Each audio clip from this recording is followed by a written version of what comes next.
Il était une fois Paris.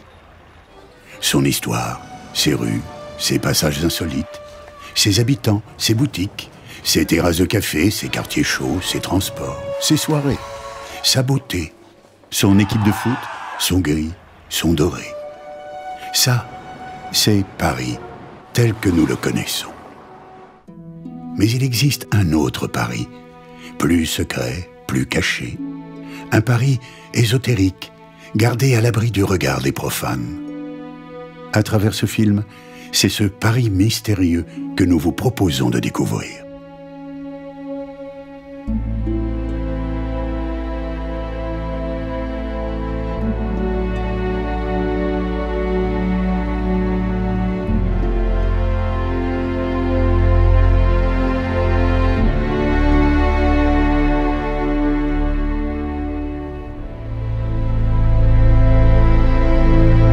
Bâtisseurs de cathédrales qui ne laissaient pas leur signature dans la pierre.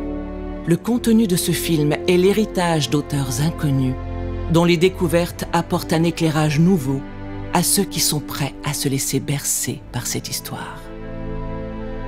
Voici Paris comme vous ne l'avez jamais vu.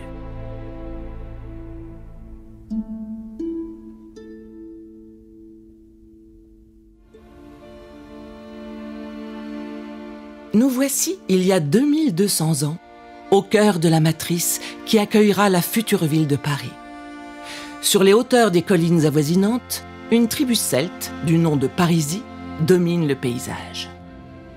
Attirés par le fleuve qu'ils vénéraient, ils décidèrent de s'installer sur ses rives et le baptisèrent du nom d'une divinité féminine, Sequana, qui deviendra la Seine. Ces Celtes ont un rapport extrêmement intime aux 4 éléments: l'eau, la terre, le feu et l'air. Cette proximité avec la nature est le socle de leurs croyances et la base de leurs rituels. Ce fleuve, si intimement lié à leur quotidien, révèle déjà la nature d'une dimension féminine sacrée, prête à donner la vie à une cité de lumière. Nous retrouvons ici la croyance en une terre-mère, un être suprême et divin qui donne la vie, nourrit et protège. Depuis des temps immémoriaux, les peuples vouent un culte à cette déesse mère qui a porté des noms bien différents. Mais la divinité qui incarne le mieux cette dimension se prénomme Isis, déesse égyptienne par excellence, vénérée de tout temps et en tout lieu. Son influence se fait sentir jusqu'à nos jours et a créé un lien intime avec cette énergie supérieure, au point de marquer la ville de son empreinte. Et si, sans en avoir conscience, nous vivions avec le féminin sacré à nos côtés? À travers les âges, il a pris plusieurs visages, plusieurs formes, qui nous accompagnent au quotidien. Ainsi, l'identité de la ville s'est forgée d'une féminité bien présente, mais discrète. Il est vrai que les religions monothéistes ont accordé plus de place à une prédominance masculine que féminine. Ainsi, le matriarcat est resté très discret, pour ne pas dire secret. Sa formalisation dans notre quotidien est une face cachée de cette réalité. Et quoi de mieux que l'art pour révéler ce message? La peinture, la sculpture et l'architecture en sont les vecteurs de transmission les plus actifs. Nous vivons au milieu de ces œuvres sans nous en rendre compte. Elles sont partout autour de nous, dans nos habitudes, notre quotidien. Nombreux sont ceux qui, à travers les époques, ont essayé de défendre la place de la femme, à la fois dans la société et la spiritualité. Découvrons ensemble comment les multiples représentations de la féminité dans notre ville influencent cette dernière et ses habitants. Tout d'abord, le nom de la ville peut s'entendre d'une certaine façon.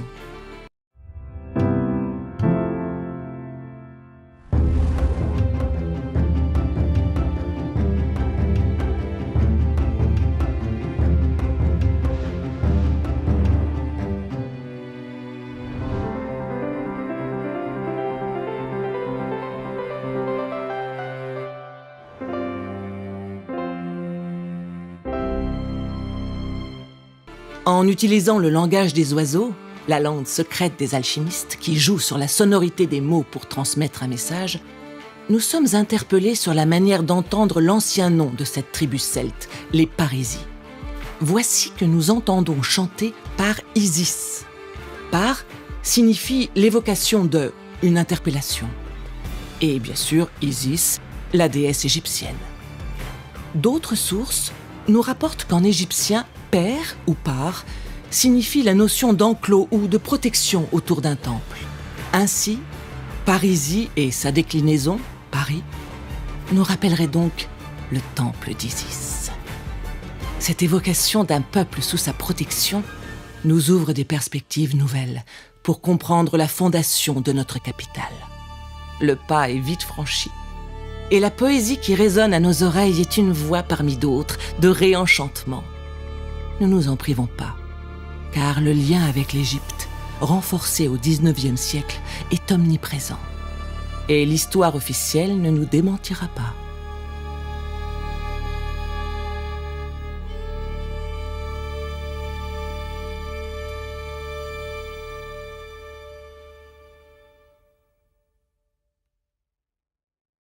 Rappelons-nous de l'histoire d'Isis et d'Osiris. C'est l'un des récits les plus influents de la mythologie égyptienne.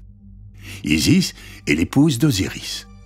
Seth, son frère, jaloux, tue Osiris et découpe le corps en 14 morceaux qu'il sema à travers le pays. Isis chercha les restes de son mari, en barque, à travers les méandres du Nil. Elle retrouvera 13 parties, sauf le phallus. Grâce à la magie, elle rend vie à son mari et cela lui permettra d'enfanter. Elle cacha l'enfant, Horus, dans les marais, qui, plus tard, sera chargé de se venger.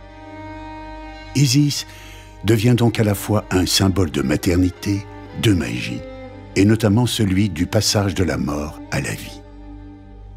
Parfois ailée, elle se rattache ainsi au ciel et à ses dieux. Le symbole de la barque ne marque-t-il pas le passage d'une rive à l'autre, d'un monde à l'autre? L'évocation du Nil, fleuve sacré par excellence, n'est pas loin. Et si notre Seine, notre fleuve, jouait ce rôle-là, et en était sa transposition? Cette histoire est à la source de la fondation de rituels en tout genre dans différentes sociétés initiatiques, comme la franc-maçonnerie ou les Rose-Croix. Ainsi, la représentation d'Isis s'est diffusée, souvent de façon cachée ou codée. Les initiés pouvant eux seuls décrypter les messages dans les écrits ou symboles hermétiques. Isis est évidemment devenue un symbole du féminin sacré. Par syncrétisme, diffusion et récupération, elle a été ensuite assimilée à d'autres figures du féminin sacré, à la Vierge Marie et à son enfant Jésus, à Cybèle, aux Vierges Noires. En alchimie, le mythe se résume à rassembler ce qui est épars, prémisse de l'œuvre au blanc, après les séparations de l'œuvre au noir. Durant notre quête, nous retrouverons les grandes lignes du mythe illustrées de différentes manières. Isis sur une barque, Isis ailée, Isis en déesse mère avec son enfant, Isis et ses mystères sous couvert d'un voile à relever. Maintenant que nos sens sont ouverts à de nouvelles perspectives, plongeons au cœur spirituel de notre capitale. Regardons cette langue de terre sous un autre angle. Ne ressemblerait-elle pas à une barque? Un vaisseau où l'eau s'écoule de part et d'autre? Et par surprise, voici qu'en proue du navire, nous trouvons le lieu qui incarne, par excellence, la spiritualité dédiée au féminin, la cathédrale Notre-Dame. Bien qu'aujourd'hui elle soit l'un des symboles forts de la religion chrétienne, il fut un temps où ce lieu était sous d'autres auspices, notamment celui du dieu Jupiter avec les Romains, et bien avant eux encore, les Celtes et leurs mystérieuses pierres levées. Cette barque semble voyager dans le temps et vers l'Orient. Nous aurons l'occasion de monter à son bord et peut-être de filer vers l'Égypte éternelle.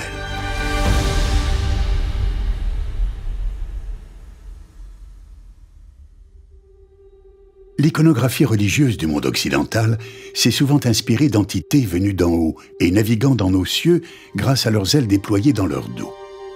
Il s'agit d'anges, créatures célestes qui, par leur vol, tissent un lien entre la terre et le ciel. Et si ces anges étaient en train de guider nos pas? Ne nous privons pas de leur aide. Au cours de nos déambulations, notre regard se posera inévitablement sur leur présence rassurante tout autour de nous. Du pont Alexandre III à la Bastille, en passant par l'ange de la rue Turbigo, nous ne serons jamais vraiment seuls. Évidemment, la tentation de lever les yeux vers le ciel, en particulier la nuit, se fera vite sentir.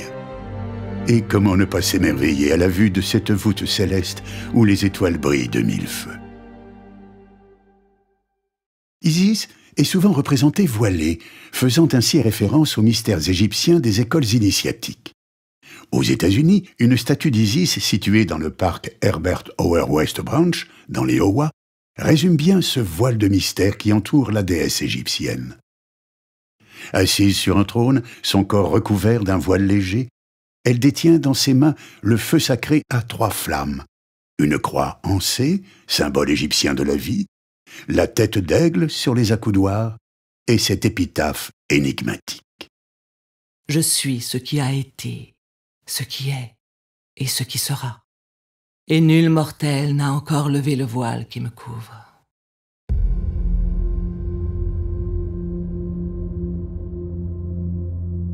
Toujours aux États-Unis, une autre grande dame interpelle notre réflexion. Nous voici à New York. Et voici l'un de ses symboles les plus connus, la Statue de la Liberté. Posée sur un socle construit par les Américains, son orientation n'est pas non plus le fruit du hasard. Le regard de la statue pointe en direction de l'Est, de l'Orient, et nous amène 5800 kilomètres plus loin, à Paris. Dans les années 1870, l'artiste Auguste Bartholdi souhaitait poser une statue géante d'une femme à l'entrée du canal de Suez en Égypte. Après plusieurs péripéties, ce projet fut abandonné. Cependant, par l'intermédiaire de plusieurs amis francs-maçons, l'idée germa de l'offrir aux États-Unis et d'en faire un symbole d'amitié franco-américaine en l'adaptant aux idéaux de l'Amérique, terre d'accueil. C'est l'architecte Viollet-le-Duc, également féru d'alchimie, qui devait s'occuper de la structure. Mais il disparut avant de lancer les études. Cette tâche reviendra à un certain Gustave Eiffel. Après quelques difficultés de financement, la Statue de la Liberté fut finalement envoyée à New York en 1886. La statue représente donc une femme tenant un flambeau ou torche. Elle porte la lumière, recouverte d'une robe qui joue le rôle d'un voile. Elle est coiffée d'un diadème à 7 pointes, représentant les rayons du soleil, et son bras gauche tient une tablette, la loi. À ses pieds sont des chaînes brisées, symbolisant la liberté. Tout le monde connaît la statue de New York, mais rares sont ceux, encore une fois, qui savent qu'une autre, voire plusieurs statues, se cachent dans Paris. Mais nous y reviendrons plus tard. En attendant, commençons à lever le voile sur la figure la plus connue de notre ville, celle que l'on appelle la Dame de Fer, la Tour Eiffel. Inutile de présenter son auteur, tout le monde connaît l'ingénieur Gustave Eiffel. Sa personnalité n'est pas étrangère à notre recherche. Armez-vous de patience, vertu essentielle à développer sur notre chemin, et nous y reviendrons. Une tour évoque en général une construction médiévale en pierre au caractère massif, même si elle est gothique et d'inspiration flamboyante. Ici, nous avons affaire à une tour extrêmement élancée, au caractère léger qui tutoie les cieux.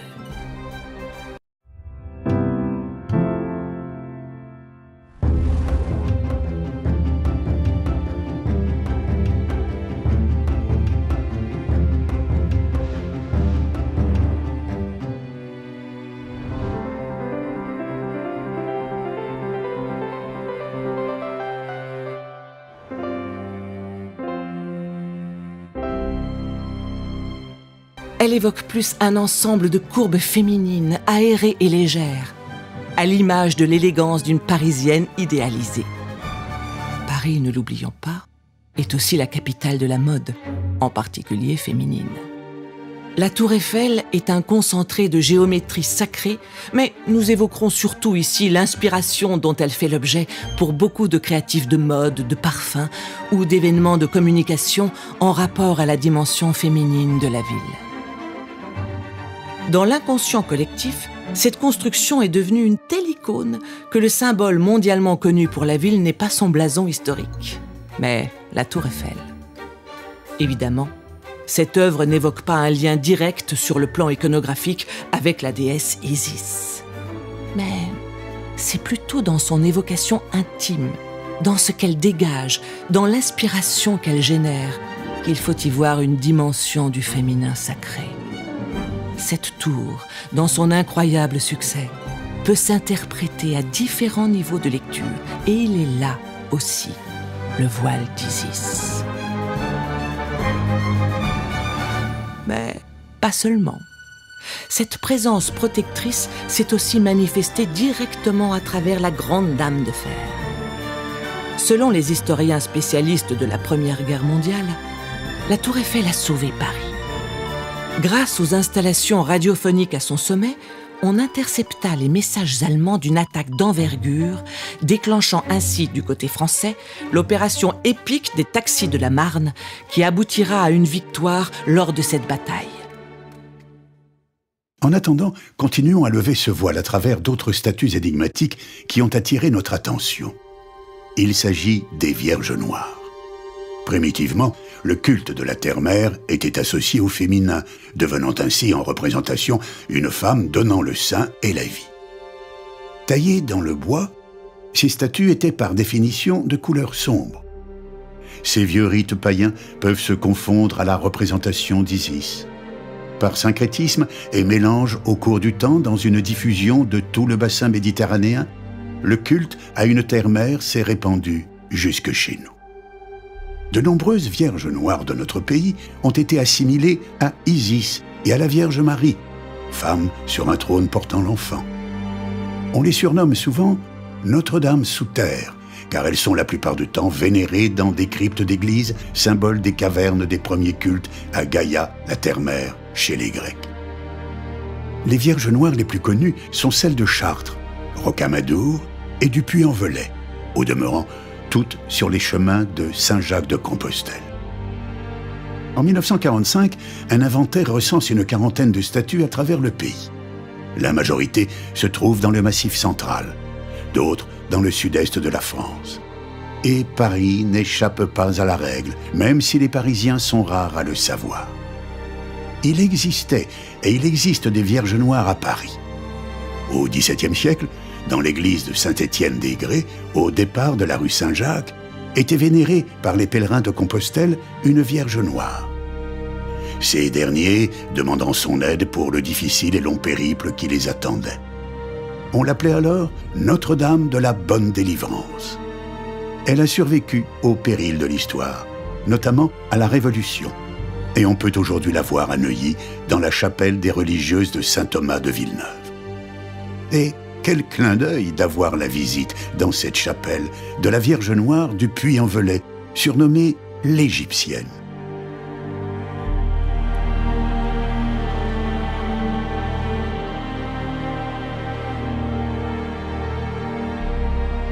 Une autre Vierge se cache dans l'église Saint-Pierre de Chaillot, avenue Marceau, 16e arrondissement. Son histoire reste mystérieuse. Aucun document officiel n'en fait mention.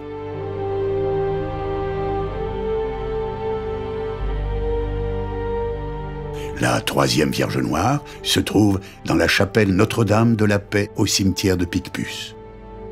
Ces vierges ont pour attribut d'exaucer des vœux d'abondance et de protection à ceux qui leur font appel dans leurs prières.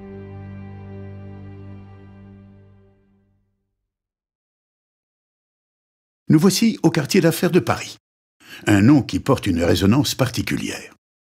En 1960, ce quartier surgit de terre. Dans ces années-là, Un grand rond-point reliait différentes avenues de l'ouest parisien et trônait en son centre une statue, une femme, épée en main, et tournée vers l'est, donc vers Paris. Cette œuvre est une allégorie à la défense armée de Paris pour commémorer la résistance des Parisiens en 1870 à l'envahisseur prussien. Elle est aujourd'hui remise en valeur sur le parvis. Son nom est La Défense. Le nom du quartier est directement lié à sa présence. C'est encore une femme et encore une protection. D'autres figures de femmes puissantes et protectrices vont guider des artistes. La Révolution de 1830 va inspirer le peintre Delacroix, qui va créer une œuvre connue de tous, La liberté guidant le peuple, exposée au Louvre, où une femme seins nus porte le drapeau français à l'avant d'un groupe d'hommes armés. En 1848, Ange-Louis Janet peint La République.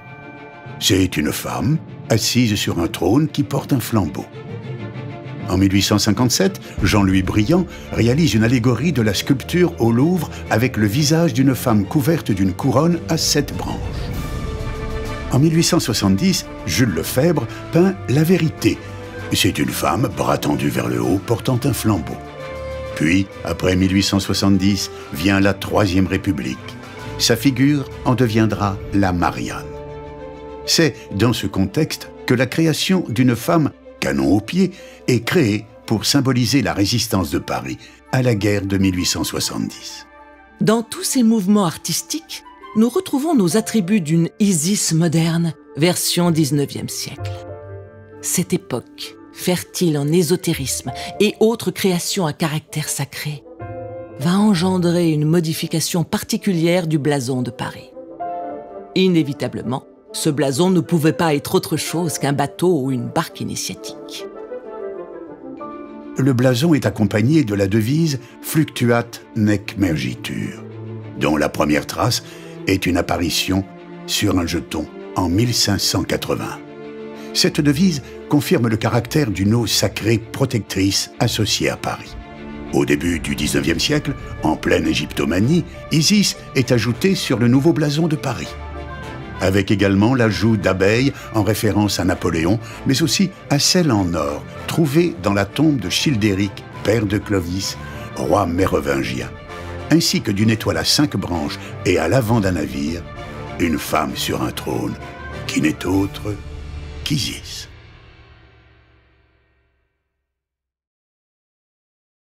Nous voici à nouveau sur un bateau voguant vers la lumière, et ceci rappelle une autre histoire, celle d'une autre femme, imprégnée d'une force spirituelle.